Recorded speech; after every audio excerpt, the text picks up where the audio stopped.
दौलत रुपया पैसा गाड़ी घोड़ा सारा चीज लेके भागत रही है। सामान तो है जो पतिया ही मोई यही में बाप रे चेक कर मेरा इतना मार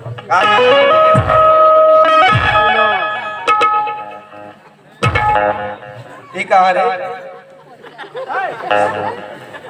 ए लड़का कैसा ही कर रहे हैं सबका भैया हो ये जानता रहता हो का ये तो हर हाफ पैंटो लेके भागत यहां पर गोबर में कैसे पड़े तो बुझाता का ए गगरी हो घरी हो हां तोर भौजी गगरी रख हम कहीं तो हर हाफ पैंट और चेक कर जाली चेक कर नहीं तो बस में चढ़ जाएगा अरे ही का अपना लंबा निकाल दे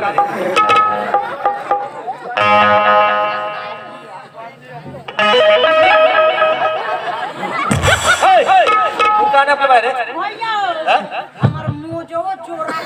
मोजो तोरा मोजा उधर तो क्या बुझाता है अरे ब्लाउज है ब्लाउज कुछ का भैया हाथी के गोड़ नहीं है बहो नायका पैसा ना अरे जल्दी चेक करो तो चढ़ जाइए अपने गाड़ी में ठीक है रे भैया हां हां बाबा के चौसमो लेके भागत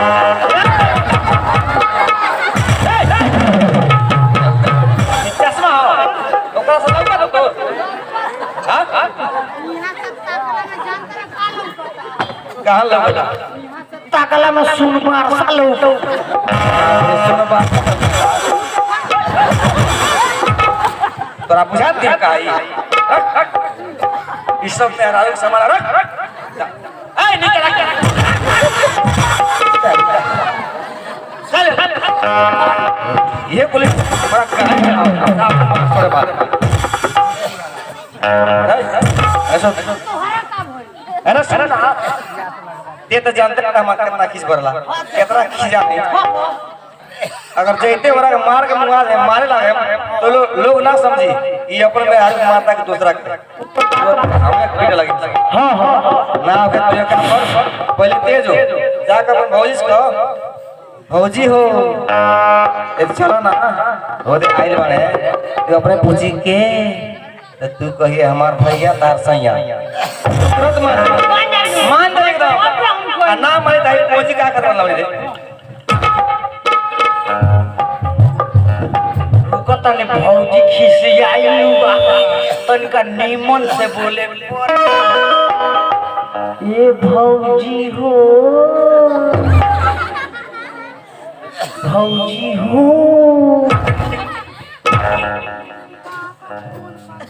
का रे ना मन में तू ना मन हां का कौन सी का तो पाछे पाछे तू काहे आवत रे देखो ना वो तो बोलावत रे ए के बोलावत रे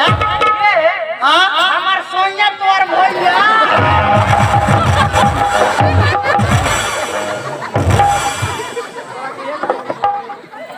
माको का बीमारी धलेल बा तोरा का भैया बुझाता उल्टा के पलटी हो गई सही से बोली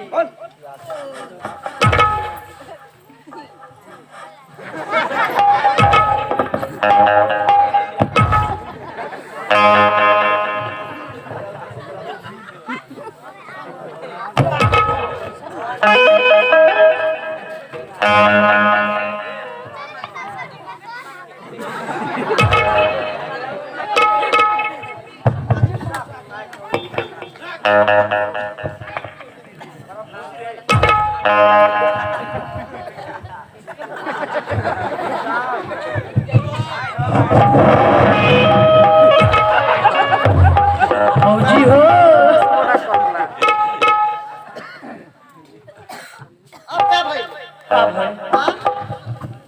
चलो ना हो दे बोलाओ तो के बोला होता है के हमार भैया तोर सोनिया रे जाओ साहबा तोरा घर में हम जाम रे हैं रे मौगा बा हम तोरा भाइयों मौगा तू हो मौगा तोरा बाबू मौगा तोरा पूरा खानदाने मौगा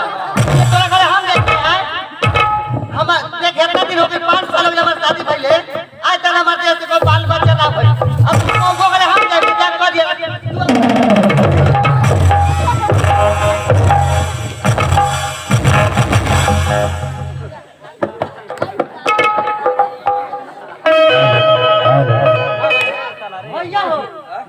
कुछ सुनल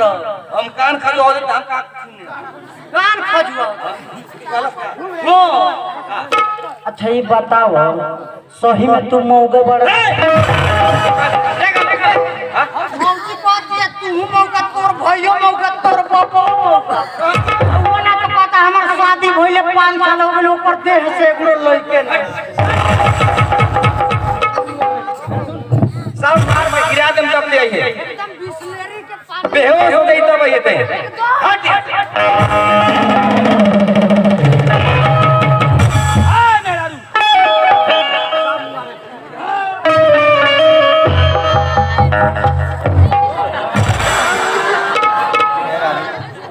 कहा किसी आ जालू हो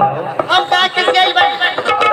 मगरवा तो कहता किसी आ के भागता तू कम झूठ बोलना अपने बात में रह कहत नहीं उस साला दारू पी कुछ बोलत हो ओए सारे के देख आज ले अपना बाप हतारे के गोड़े ना लगल अपना मेहरारू के लागता रे मार काहे मारी तोरा कहलत है सुंदर में आयु मार दुआ दी दे हमरा ना आई सुनर तोरा नहीं बुझा अरे इतना सुंदर क्या लगे बुझा आँख तो बुझाता कि हाथी के छाला आई सुनर भी है सुंदर लगे भैया हो जहाँ जहाँ चलत किया ने वहाँ के मोटिया उठा के तू चाटत सुनो हां तोहरा नजर में तो भौजी प्यारा बा तो तू उनकरा के जे घर में ले जइबो तो तू हमरा के घर से अलग हो तोरा के रखले के बजो तेल कर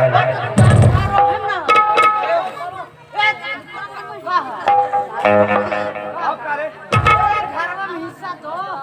जो ले ले के रहे हम तूने खाना बना दिया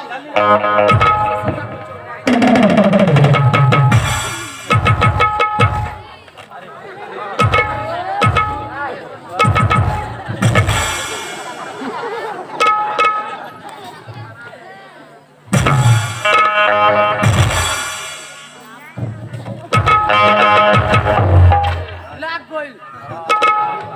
ए लाग गइल की बही से लग गइल तो जो हमने जाके दिया कहां जइबी ए अभी खेत में हिस्सा लगी है तब बियाह शादी होई ना तब एक खेत बाड़ी हिस्सा लगी का झगड़ा कर खेतो बस दिया जाए ते जानते वाला हमने तू भाई में जमा 10 कट्ठा खेत है 5 कट्ठा काल का में 5 कट्ठा ऊंचो बोल कहां में खाल के में दे देना ठीक है भाई खाल के लगा ले अब बोल भाई चल आप करे अब भैंसिया में ना देबो भैंसिया में एगो तो है नहीं तो रात नहीं के बना के आ भैंसा भी तो चाहिए भाई में हिस्सा ले बेटी हां भाई समझ लगे तो मैं दे जाई बचा लेकिन भाई तो पैसा उसे दे ना हां ना दे हमरा कर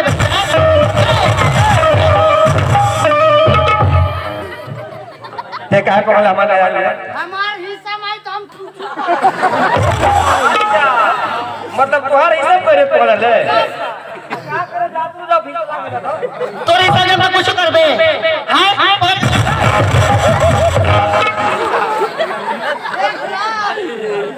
भैंस के हिस्सा चाहिए करना चाहिए अरे ते भैंस वाले के हिस्सा लागे रे आगे पीछे लादी आगे पीछे ते के नहीं बोल क्यों सुन ले वकीला ले लीजिए गोबर तू हमरा के वकीला दे आगे लेबे हां ठीक है भाई मेहरारू ये खाली दिन भर खेते खेते चलाई और शाम के कुटा मन के पानी हमने को मर्दे मेहरारू कहू दो के खाए वही भर होशियार बाड़ो ले जम 12 बजे खोल के चरावे के वो नहीं समो के दूध के बेच और रोहन बातों ने से चरा और के नहवा धोआ के ले के खूंटा में बांधे जैसे तो नहीं मर्दे मेहरारू बाल्टी लेके दूहे बैठवा जा तो अबे भैंस के सिंह ओकरा मरबे दूध दी अपन हिस्सा में कुछ कर बताओ ये तो जबे दोली तब मरबे बाप रे भाई मेरा होशियार बुर्बक समझता है तो होशियार बा अब हिस्सा मिल गई अब का चाहिए ये अपन भौजी में लाई लगा ले फौजियों में हिस्सा अरे मेहरारू हमार तो हिस्सा कैसे रे हमने बोर बन के गई रहनी ये तो सो बलिया गए ना खाली तो बोलिया हां शादी तो हम कोई नहीं जने जने घुमला ओने हमहु घूमनी की तो वही सो बलिया घूमले है तो बोलिया हां सूत गनी तोहर से नुरवा देवे के बेरा ना कि हमें बिया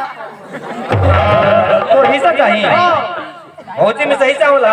ए भाई होला कि ना होला अपना भौजिया में दे दे हिस्सा हमरा अपना भौजी में सच्चा ये तो हमरा हिस्सा ले दे ए तो लेब ना ये तो ये मेहरारू केंगा में हिस्सा लगी रे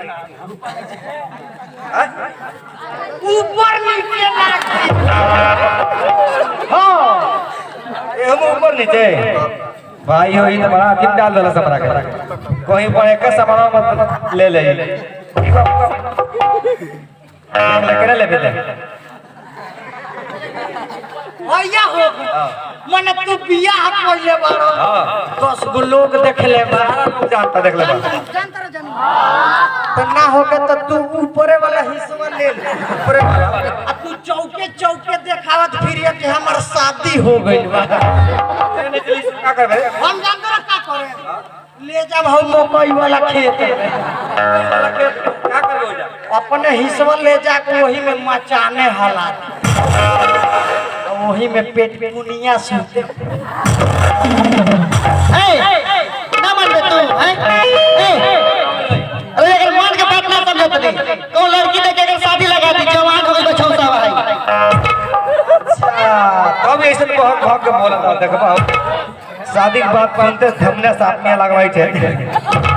वो याद तोर मन में लड्डू फूटता ना इस सब मानवा में लड्डू शादी कतरा सही में ही जवान हो गए मेहरारू हां तोहरा में कौन लड़की बा तू देख ले हमारा बिया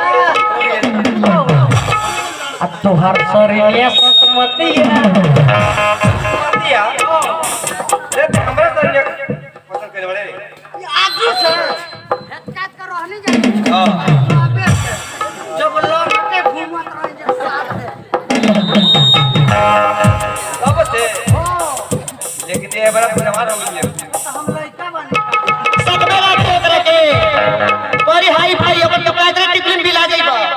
देख ले हम ना राखे सके त हमार बाबूजी अभी टाइटे 20% सुनते करबे आप भौजी को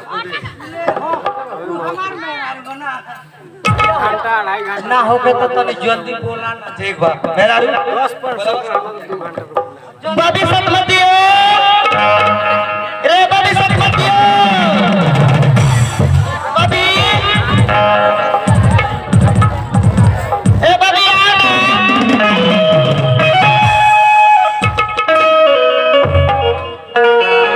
तो के लइका देखी आई बा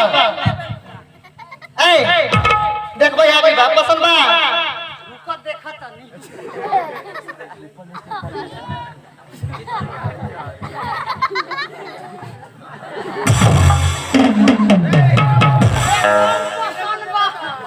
तनी इनकरा से पूछ लो पसंद बा ओकरा पसंद बा पसंद बा हाँ। तो हम कुछ बतिया ली